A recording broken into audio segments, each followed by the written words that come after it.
ESPN exposed again. Ratings down 22%, attendance down 30%. No Caitlin Clark effect, no dice. And Juju is a bigger baller than Caitlin Clark. They will regret that they took Caitlin Clark number one. It's not racism that's keeping everybody in Los Angeles away from Juju Watkins basketball. Okay. You have to dominate at home. Caitlin is a supernova, and Juju probably is a better player. Support Juju the way y'all supported Caitlin Clark. If you don't, you're racist. It's not fair. They tried to sell us a rivalry, but the numbers tell a different story. Caitlin Clark isn't just bigger than Juju Watkins.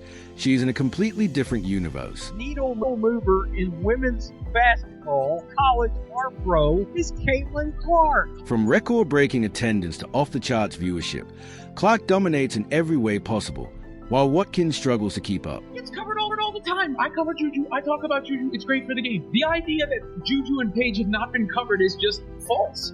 Yo, Matt. We should be talking about her the way we talked about Caitlin Clark last year.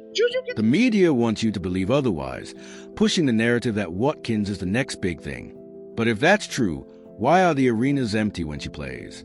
Why do the ratings drop when Clark isn't on the court? People will hate Caitlin Clark for any reason and make it about race. We got Caitlin, we got Paige, we got Juju. Who do you think will shine the brightest? Well, that's exactly why I'm not picking Caitlin Clark. That girl Juju, she is the real deal.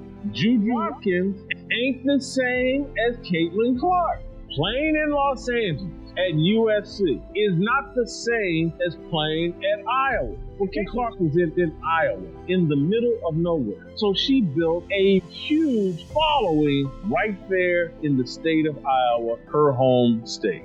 The truth is simple. Juju Watkins isn't Caitlin Clark, and she never will be.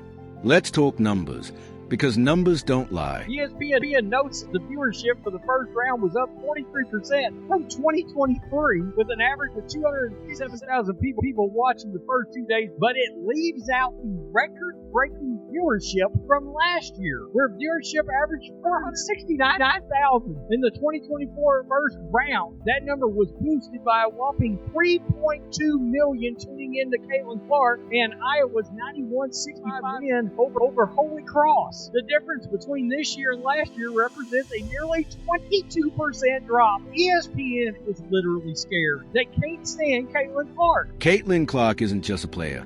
She's a movement. Her impact is so massive that she single-handedly boosted WNBA ticket sales, led to record-breaking viewership, and forced networks to prioritize women's basketball like never before. Just brings so much passion to the game, and look at all these people that just want to come and see her. It is Caitlin Clark is the GOAT. She signed my jersey. I'm so happy. I'm crying. I'm so happy. This is the best day ever. Caitlin Clark effect seems to be crazier than year one. I love watching her score and just everything about her. They went the extra mile just to watch her play here. This is great news for women's basketball.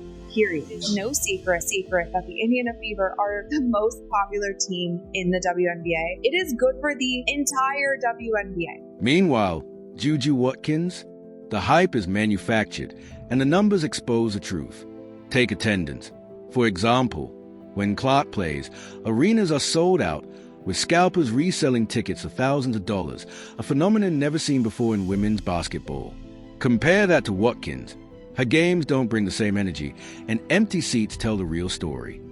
March Madness attendance drops 30%. Attendance for the opening rounds of the women's March Madness dropped from record numbers seen the previous 2 years when Caitlin Clark spiked into the tournament while leading Iowa to consecutive Final Fours. What the hell happened to 2024? Where's those numbers? Why are you not talking about it? We know why, because they don't want to come out and just admit the ratings are real down without Caitlin Clark. Clark's effect is undeniable.